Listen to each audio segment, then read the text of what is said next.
Good morning, everyone. We'll go ahead and we will get started. Welcome to the July for Sherm chapter meeting. I do not have anything this morning that I need to share with the group, so we will go ahead and go through our officers and our chairs of our committees, and then we will go ahead and get started because I'm so excited to welcome our guests this morning. Sarah, do you have anything to report to the group this month?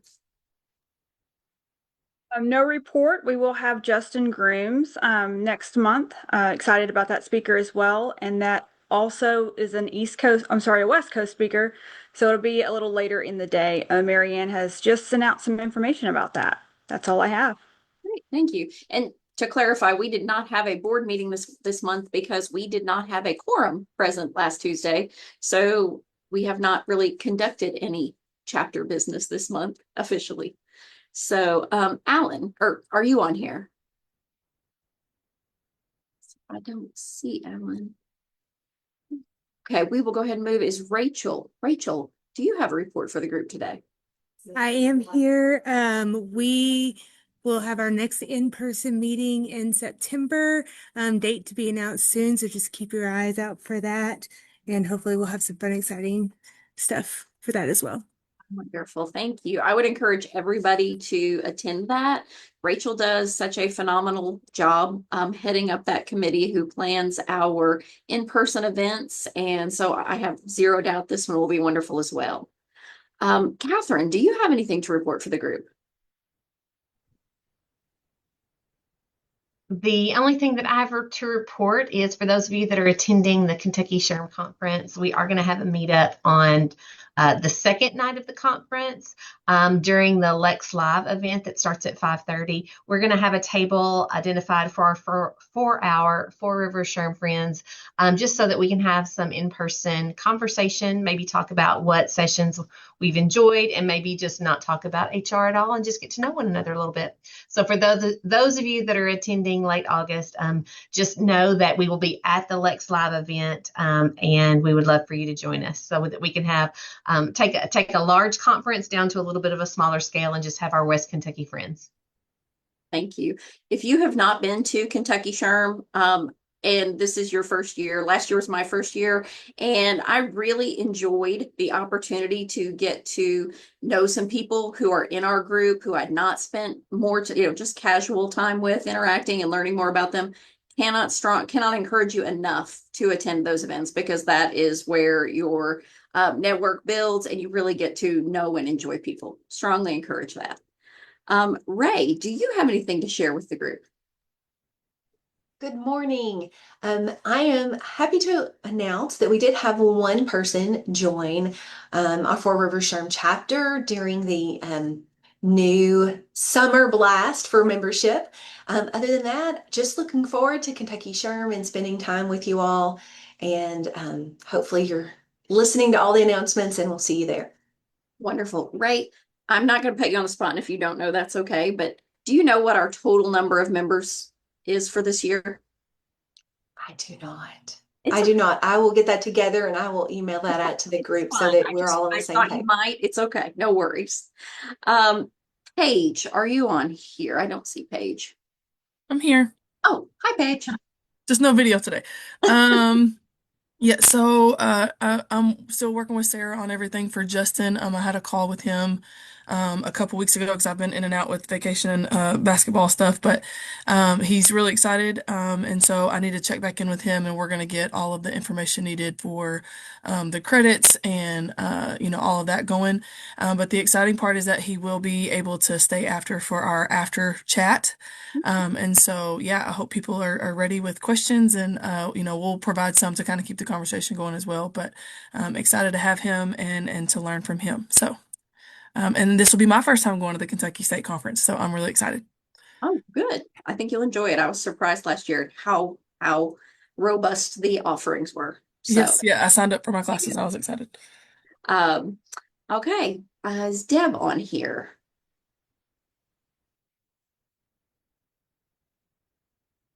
I do not see her this morning. Okay. Is Terry on here? I don't see her either. Okay. Mary Ann, our communications chair, what would you like to share with the group, if anything? Well, I can actually share, Ray, just real quickly. We have 116 new members, and we actually had two people join during our membership drive. One joined last week.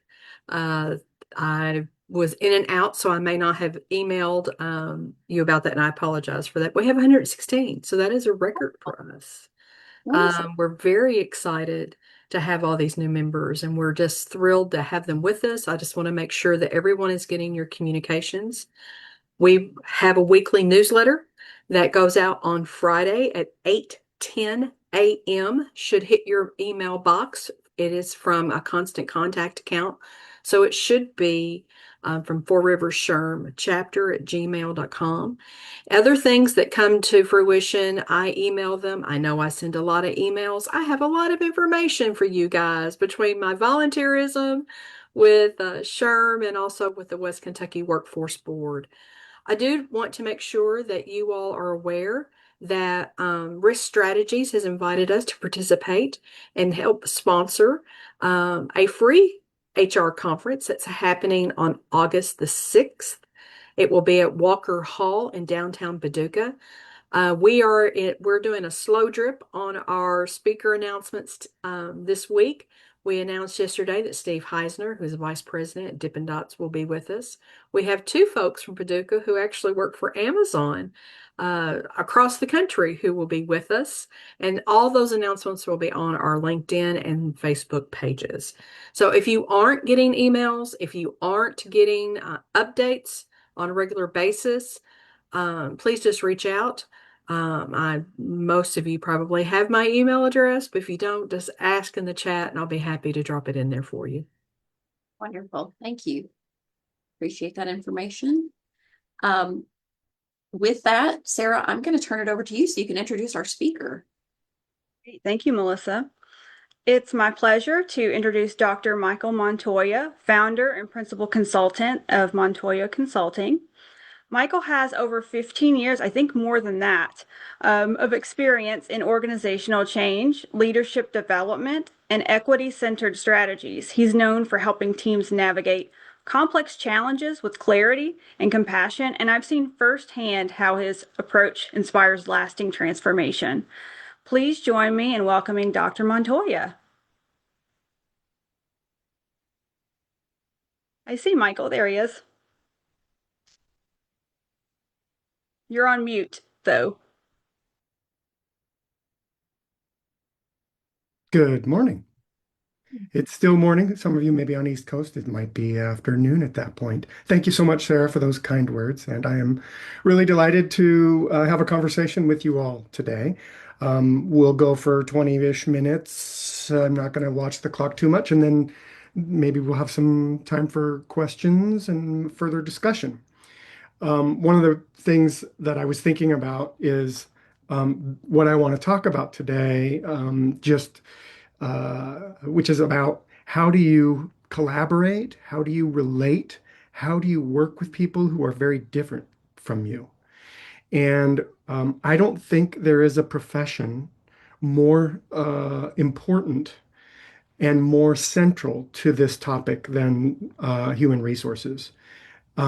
Every step of the life cycle of human resource support, recruitment, hiring, onboarding, retention, promotion, support slash discipline, separation, advancement, every single step of that. You are engaging in relationships across people's lives, professional and personal, in ways that I don't think any other set of professionals do in any organization, because the rest of us have our little people that we relate to. You all have to create systems that can account for vast differences. Now, why am I interested in that? I'm an anthropologist. So anthropologists are weird people that we like difference. We like going and finding these rare cases. It used to be that we would go to these remote islands and study what we would call the bongo bongo for a year to completely understand their life ways. Well, we don't do that anymore. I studied geneticists during the Human Genome Project because I'm an anthropologist of science, technology, and medicine. But the core insights and skill set of anthropology is how do you relate to people? How do you learn what they're thinking and believing and feeling and doing and making when you are not part of their world? And you want to render that world completely intelligible to anybody to satisfy their curiosity if you're a good anthropologist. So I'm really fascinated with this topic of getting, of finding ways to practice relating across vast differences. And the more different it is, the more interesting it is to me. So that's just my weird sort of biographical interest in this topic. Um, I am a first generation college graduate. I am the grandson of ranchers and laborers in rural Oregon. I live in Portland. I grew up in Portland. I've spent time in Portland, in Wisconsin, and in California. I come from a very proud and vociferously conservative family, and I am the weird independent, leaning otherwise. And I'm naming that because that is a difference, that is a legitimate difference that you all are encountering in your world. And we all are encountering it in our world now, at work, at home, in our neighborhoods, et cetera, et cetera. And I'm just fascinated by that. My approach is as follows before I talk to you a little bit more about um, some keys to approaching relationships across difference is that I'm trying to create a world where no one is left out and no one is left behind. And so what you'll hear is in my attempt to do honor to my family, who we don't really have a lot in common other than that we love each other and we come from the same family, we have the same roots. Um, in the contemporary moment, it's more acute, but we've always had these differences. I was the first to go to college, and that, in their minds, completely ruined me. But I don't want to create a world where we leave people out or leave people behind. And it doesn't matter how opposed I am to what they believe or think or say or do. And why that's important to me is because what's the alternative? A world where I create a little bubble where I live and there's people who don't belong, who I don't care about anymore, who I just wish would go away. And I think the challenge of relating across difference, particularly now, but this is not a new phenomena, but relating to all people in a way that doesn't leave anybody out, is more important now than ever. And so here's four things that nerdy anthropologist um, observing of organizational change and transformation have kind of stumbled on practices that you might think about. And the first one is the practice of curiosity. So you find yourself in front of a group or engaging with a person, and this could be somebody you know, you don't know. And curiosity means just ask real questions. Like if you don't know the answer to something, just be be completely honest. I don't really know what to do. I don't really know what to say. I don't really know the answer to this, but could you help me understand this? Or um, really, the more real the question is, the more that person is going to recognize that you're relating to them as a real person and not hiding behind your role. And this is another practice. So, asking real questions and being curious. The second practice is about um, getting comfortable, getting outside of your comfort zone. So we often create worlds where and at work, at home, in our neighborhoods, in our churches, synagogues, temples, wherever we hang out on the baseball field, etc., where we only hang out with the people that we know or like or think are like us or don't make us feel awkward. And the practice is to like lean into that feeling of awkwardness, lean into that discomfort a little bit. Notice the discomfort and ask yourself, where is that coming from? And really be curious about where did that discomfort come from? Is it really something I should be uncomfortable with? And if you can come to be more comfortable with those discomforts and curious with yourself, you'll learn some things about yourself. And then you're in a position to um, embrace the vulnerability that it would take to go and talk to somebody or ask a question of somebody or hang out with somebody that is very different than you. So it's getting comfortable with your discomfort to support yourself in the vulnerability of having the conversation or hang out or having an encounter or action or whatever with somebody that's very different from you. So the first one's curiosity. The second one is getting comfortable with their discomfort. And the third one, and this is one of my favorites, is really come to own what you bring to that encounter or that relationship. And what that means is everybody comes from somewhere important. Um, and we often don't think that it matters. Like I gave you that bio, my rural background, my conservative family's background, that has enriched my life so much over the decades. I can't not tell you. When I was teaching at universities, I was always able to argue both sides, and the students wouldn't know what the right answer was because I was always arguing both sides of any given debate, and they were desperate to know what the right answer was. And if I didn't have a family that I was always sort of in this fun, loving, conflictual relationship and having conversations with, I wouldn't have been able to do that. And I also wasn't afraid, and I never created repugnant others out of my family. So it really has been incredibly useful. And the rural connection connects me. I travel all over the country now in rural communities, and I kind of have an understanding, even though I grew up in Portland, Oregon, decent sized city, and then lived in Southern California, a behemoth of a city.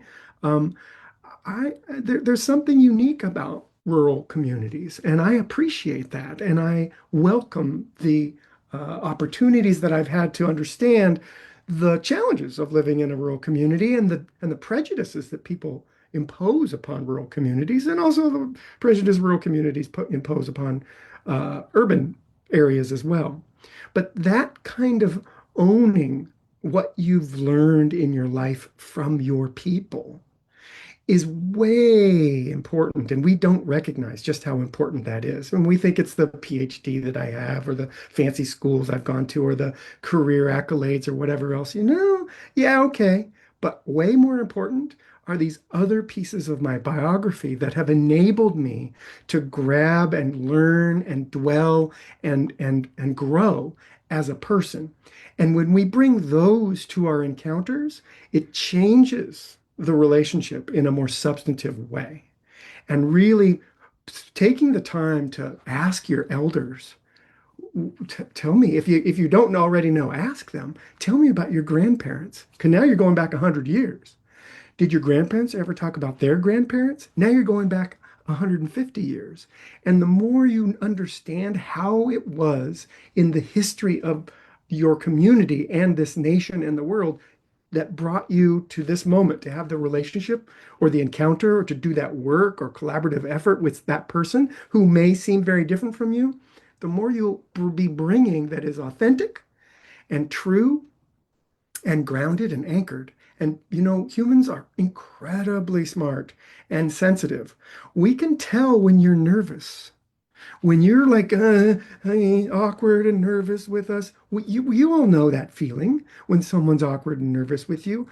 And if you can find a way to practice just leaning into that and grounding yourself in what you're bringing, because you're bringing a lot, and owning it for its good and its not so good, for its way that it brings ease and comfort to you, and the ways that it might make you unsettled, because we have all of that in us.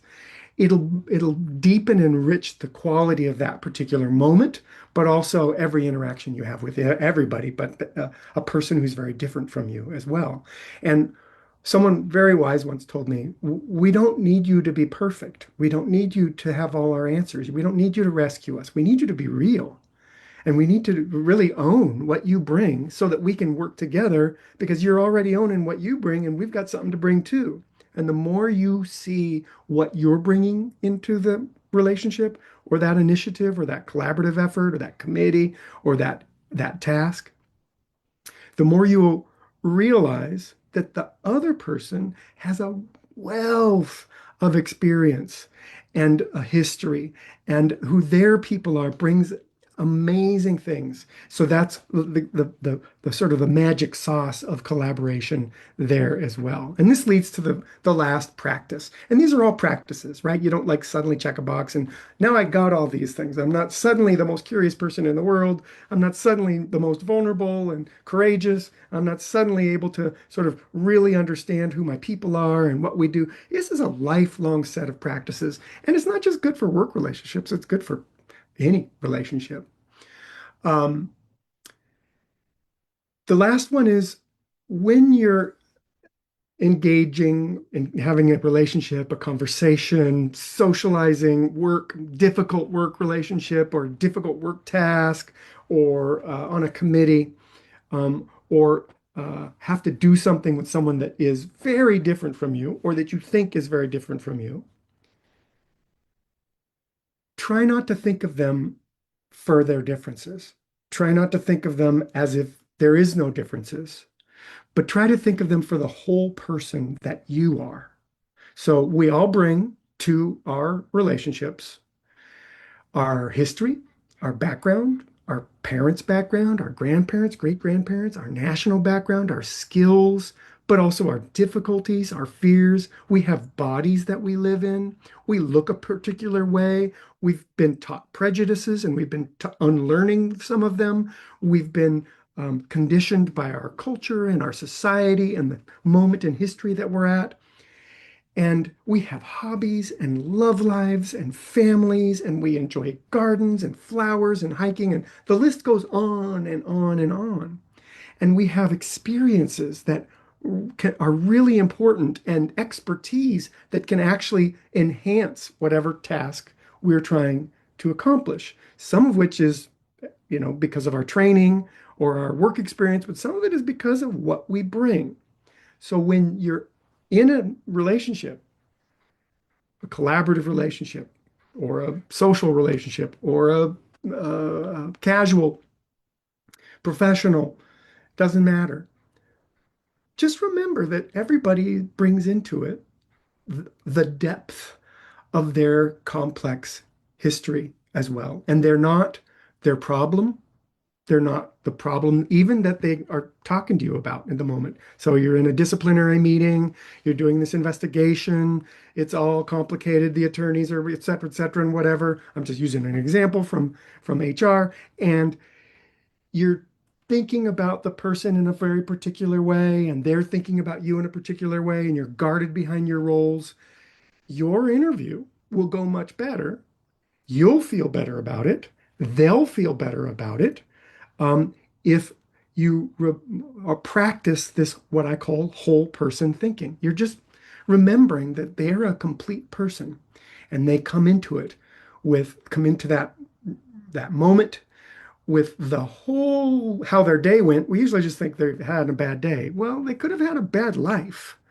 They could have been multiple generations of bad life, right? And it's not just a bad day. And they've been overcoming a bad year.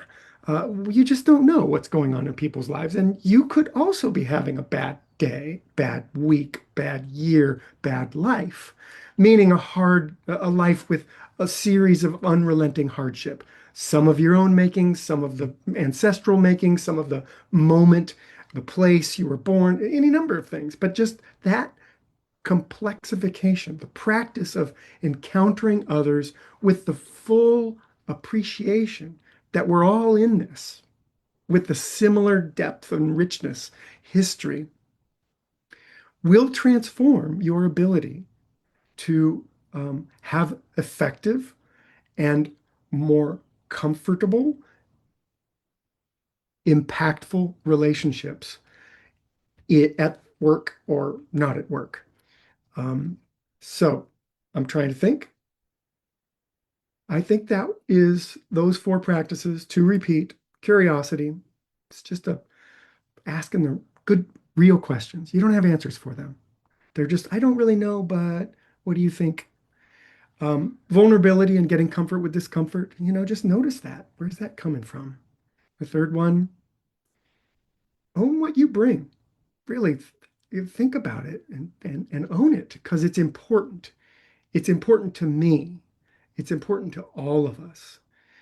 And then practice that whole person approach. Don't think of a person as what you see or the role that they're playing or even the reason that you're talking to them in the moment. Um, Certainly not their problems, not how they look, not their fancy bona fides or any way that they might be presenting themselves. Think of them as a whole person.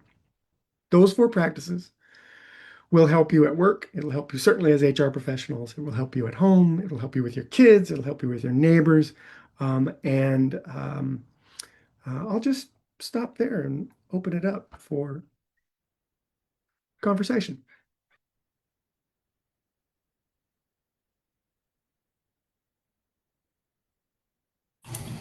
I really like what you're saying, and I think our approach in HR to the different personalities that we encounter on a daily basis is that we have to take in consideration that a lot of individuals, like you said, with their backgrounds and where they're from, what part of the country, and especially since everybody has so much access in their hands nowadays, we just have to look at their perception from their reality, if that makes sense. We've all grown in our lives, I think, and at one time we may not have believed in something that we believe in today, or because we've encountered somebody that went through such a trial that we could have never imagined, and we saw that from a different viewpoint.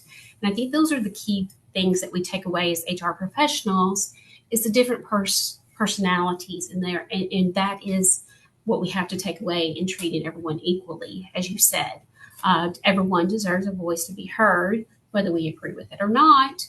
And especially in these times, but if we, as Pete Goodedge said recently in an interview, if we all agree, then we would have nothing to talk about, right? So that's kind of my approach with personalities that are kind of you all have that one employee like, okay, here comes John Doe. Let's see what's going on today, but you have to get accustomed to that is that person's perception, that I really think that that's going on and how you can relate to them and help them in every way possible. I really enjoyed this presentation. Thank you so much. Thank you. And what Melinda just said and the four practices that I'm inviting us to think about and make your own or change them in any way, these are hard. They're not complicated, but they're really hard to do because in the moment, you get flooded with confusion and uncertainty or trying to get something right. And we know that the more you want to get something right, the less well you perform. And this has been well established in the psychological literature. So the more ease and comfort you can bring yourself and self-awareness you can have, the better you'll perform in these really difficult circumstances. Thank you for that, Melinda.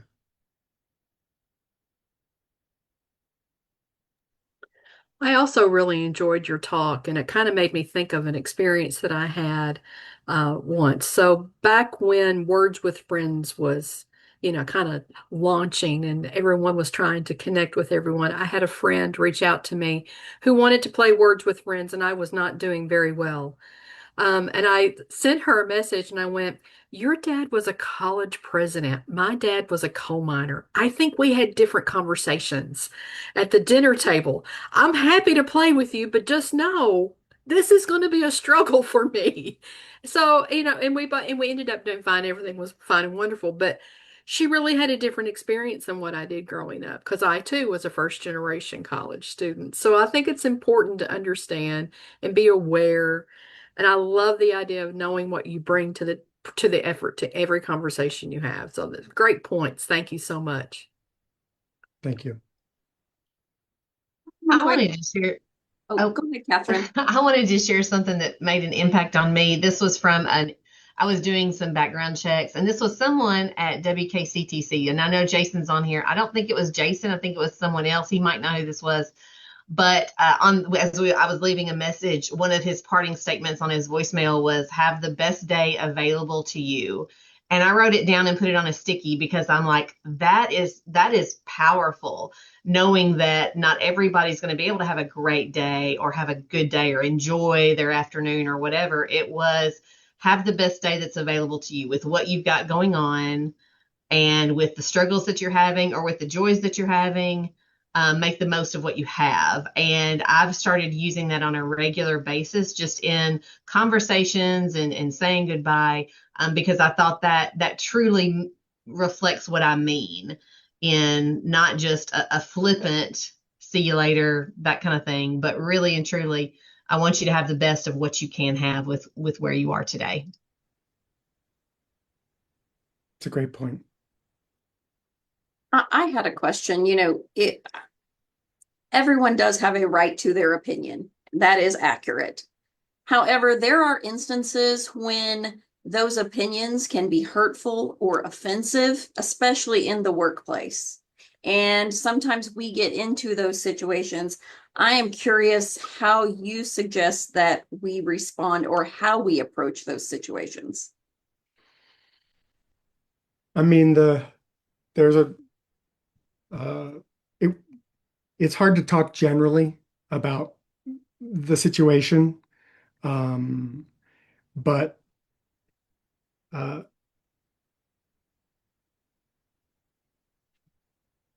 yeah, I would need. Can give me an example.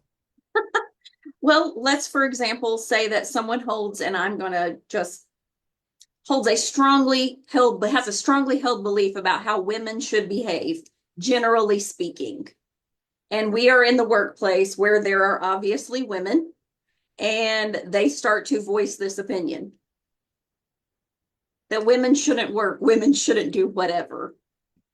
Right. And well, I mean, it would be interesting to hear them actually make the argument. Oh, say more. Particularly if a woman is asking, "Hey, oh, really? Say, I'm curious. Say, I would like to know, like, what should women do?" And if they're serious, see, oftentimes somebody might say these things only because women are in earshot and they're trying to be offensive and they're trying to establish, a kind of pecking order in a social group, in a social space.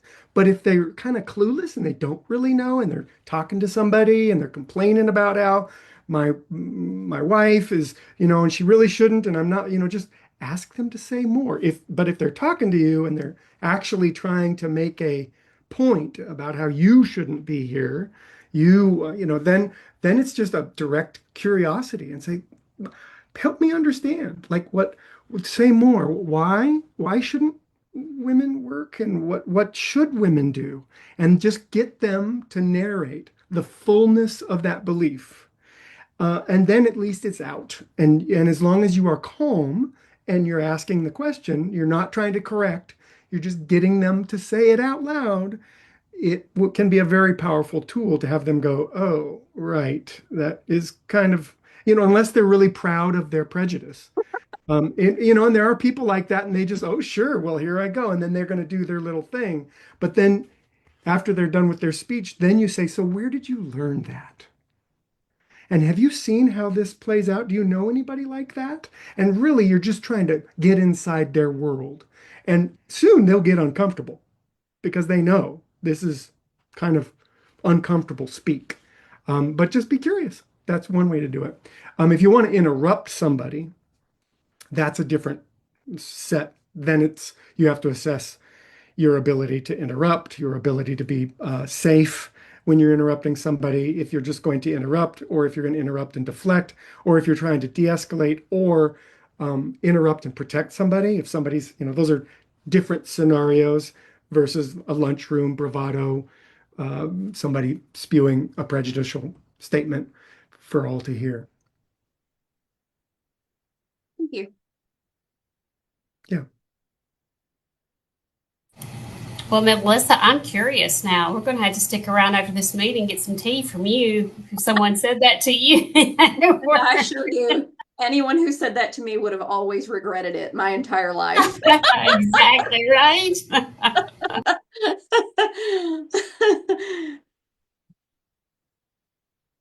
and probably still would to this day, even though I try to be more curious. I do find myself interacting with my children, and I'm like, okay, well, why would you say that? Why would you do that? Walk me through your thought process. Yeah. So I do find that is helpful, but then the lawyer in me always manages to make sure that they realize where they went wrong. Bravo. Bravo, Melissa. They get cross-examined, frankly.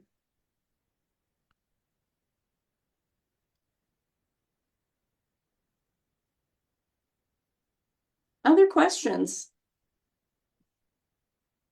You know, how can we as HR professionals try to set the tone for inclusive communication without making it feel like, oh, HR is just talking at me again?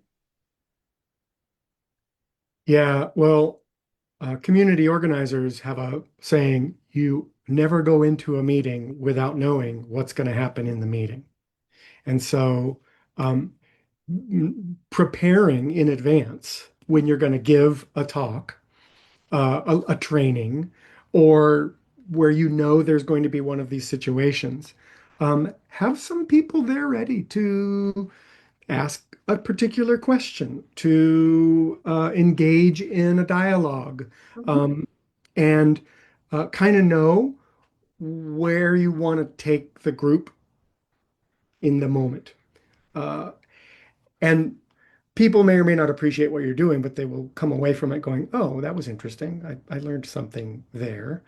The other thing you can do is I like naming uh, the issue, naming it to tame it. So I would ask the question that you just asked me to the very people that you are trying to communicate with and get their opinion. So I need to do these trainings about communication, about respectful, effective relationships. But I don't want it to be like HR's talking at you. Talk to me about how we can do this and see what they say. If you can get people to help you with your honest effort by asking real questions of them, you've got them because they're then invested in what will come of it. Then they're going to want it to succeed, and they're going to be helping each step of the way in their engagement, in their attention, and in the comments that they ultimately provide you. Couple of tricks. Thank you. The floor is open. Anybody who may have a question for Dr. Montoya, we definitely, I want this to be a conversation, because I don't know that there are right and wrong answers. I think this is an ongoing conversation and perhaps just a way in looking at problems differently.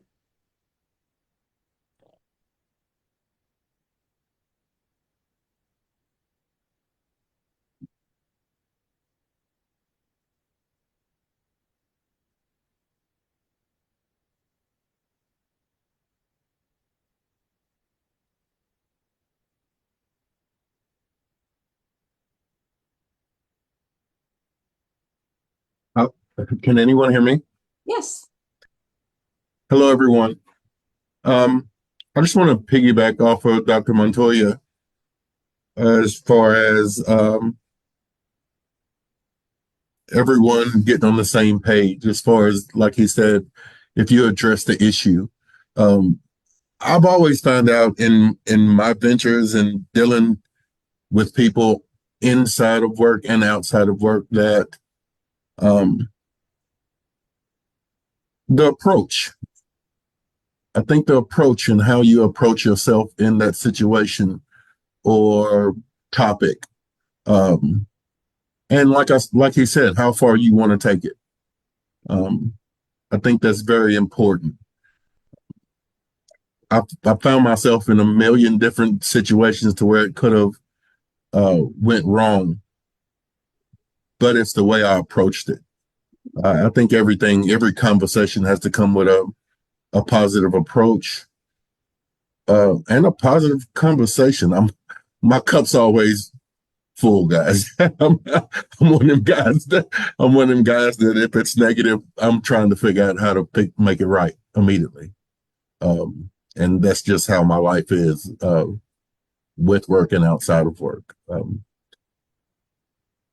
working and being around a lot of HR people and individuals, it definitely helped me in my job on how to go inside of an area, networking, how to speak to people. Um, I work with veterans, so whatever problems you can think of, I've seen them A to Z. Um, so when you bring up certain things, I mean, I know it might not seem important or real big, but I'm an honest believer that the approach and how you initiate yourself is a very uh, big way of how the conversation will go. And that was just my spill on it. I just wanted to piggyback off Dr. Montoya because um, I just think that's it. I think as long as you respect whatever topic that you're on and the person that's speaking to you, I think that every conversation or meeting will go uh, smooth. Not to say perfect, but smooth. Thank you, Christopher. I think it's it's super important. And one way to think about approach, meaning you're truly curious. You're asking real questions. You don't show up thinking you know something, like you got all the answers.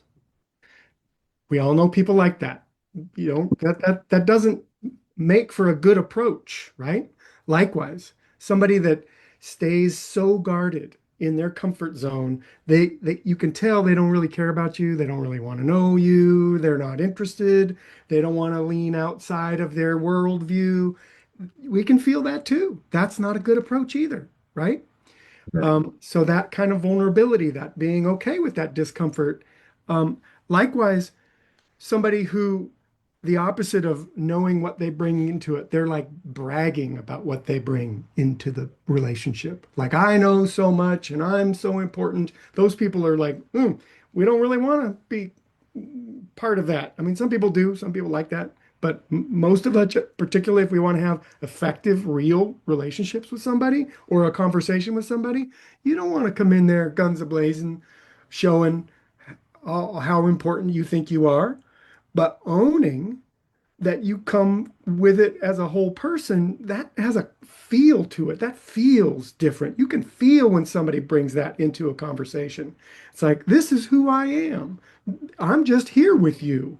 And, you know, you don't even have to speak what you're bringing. It's a approach. It's a quality of the energy that you bring into that conversation.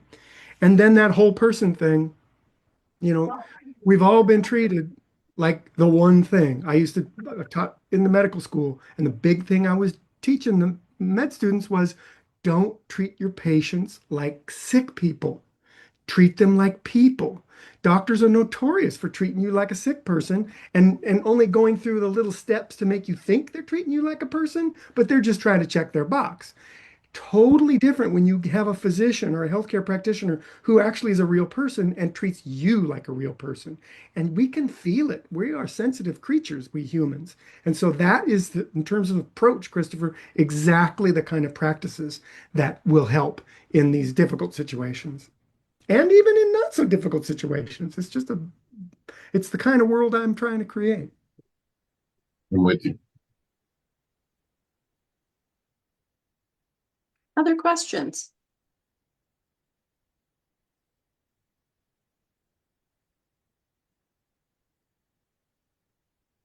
Dr. Montoya, I love this approach. I have had this discussion with supervisors where we talk about how we're going to enter into even a disciplinary meeting or a termination meeting and what energy we're going to bring into the room.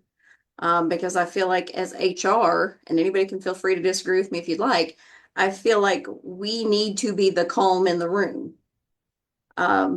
Every single time if possible. And I had this discussion recently with someone and I said, the most important thing we can walk into and out of that room with is we're going to execute on the mission, whether that's a discipline or a termination, and we're going to treat them with kindness and respect because that's the feeling they're going to take with them. They may be distraught that this has happened, but they're going to remember how we treated them in that moment. I'm not sitting there trying to placate them or make them feel better. I'm being, direct with my communication. But I think having that open and honest dialogue, but thinking in the back of your mind, I want to be kind to this person makes all the difference in the world. And Melissa, where did you learn that? Because some people don't care, and some people just focus on executing the mission. And it's like you're we're terminating you because you did something bad. And so I don't really care what you think. Goodbye. But what you're doing is you're doing something more. Where'd you learn that and why? Well, you know what I have learned in 51 years, and I have explained this to my children as they are growing, is everyone on earth has something good and something bad inside of them. They may do something bad, but that does not make them a bad person. They could still have way more good than they do bad. So everyone has that in them, and I have always believed that. Some people just show the good side more, and some people just show the bad side more. And we all make mistakes. Absolutely. Absolutely. And you know what? We operate in our HR department, we operate with a philosophy of this person most likely did not show up at work trying to screw things up. I don't think they show up thinking I'm going to do the worst job possible. Right. So we operate with that philosophy as well. Right. Just trying to give people the benefit of a doubt. I think Brene Brown has a whole article that she's written on just give people the benefit of a doubt and assume they're doing the best they can. And it's a good place to operate from, in my experience. I would also like to chime in on that. My experience from just having a positive approach to most of my clients results in them taking accountability. They're comfortable enough with me to where they'll just open up. I think I give them the option that, hey, it's your life, man. I'm here as a resource. So, if you want to be open and tell me the truth about whatever you're going through or whatever's going on, that's fine with me. I have no judgment. My deal is to get you better or the situation. Mhm. So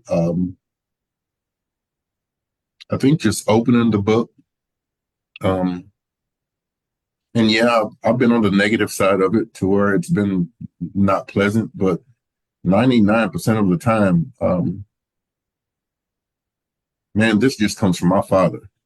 He wasn't a big person as far as he was definitely a disciplinary person, but as far as the whoopings and things like that, it wasn't never my mother was that person, but it's the way he approached me and just the sound of his voice that made me look at him and just be accountable and tell the truth. So that practice, I think that just comes from my father. That's good to know and honor and respect and bring. Appreciate it. Any other questions?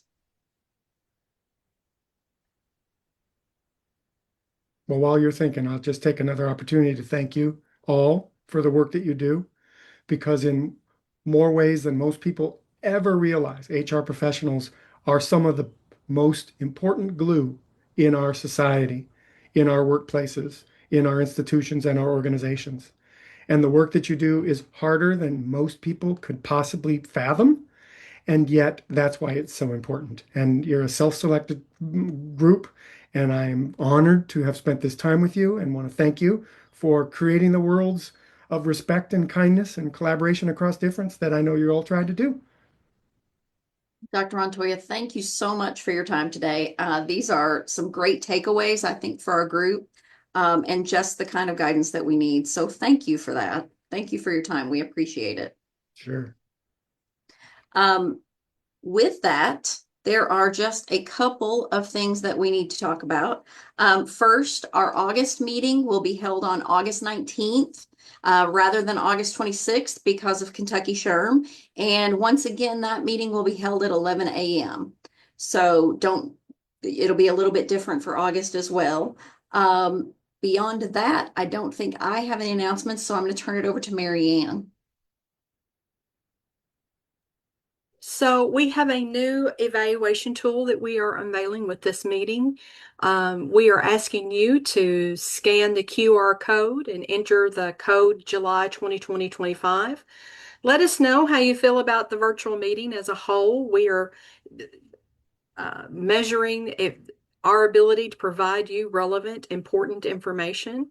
You can share any thoughts that you would like to add in the last question, but we would appreciate if you would help us be able to bring more content like what we've had today, better content than what we've had today, although I think this was out of the ballpark. But just help us to be able to help you with our new Talkadot survey evaluation tool. Thank you. Thank you, Marianne. Given that we are right up against lunchtime, we are not going to have an after show today. And since we've had the opportunity to discuss this topic, anyway, thank you all for being here, and we will see you again in August.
Bo, Melinda, Sherry, Beth, I'm going to stay on until you all finish perhaps with your scanning the QR code.